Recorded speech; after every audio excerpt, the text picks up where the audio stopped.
আরো জ্বালিয়ে দিয়েছে। জোরে বলুন সুবহানাল্লাহ, আরো জোরে বলুন সুবহানাল্লাহ। কিন্তু পরিবর্তন হতে হবে না, হবে না? কথা বলে। ওই ছেলেটা কি করছে? মোবাইল চালিয়ে ওই যে সামনে, হ্যাঁ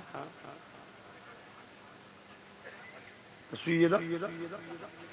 হ্যাঁ ঠিক আছে। শুনছেন না শোনেন না? আমার কথা শুনছেন? দেখলেন বিজকানের ডিস্টার্ব হলি গন্ডগোল। হাজারো রকম ব্রেন নিয়ে ঘুরে বেড়াচ্ছি না আমরা, হাজারো টেনশন। এ চোখ দিয়ে যা দেখছি, এ চোখে তো দেখতে পাচ্ছেন না, আমি তো এ চোখ দিয়ে দেখছি। আগামী দিন আমাদের চোখের সামনে আমাদের মা বেটিদেরকে বেঁধে, আমাদের বেঁধে রেপ করবে, আমরা কিছু করতে পারবো না। আগামী দিনে চোখ দিয়ে যা দেখছি, আমাদের মধ্যেই একটা কোন ছেলে অমুসলিম ঘরের দাবিদার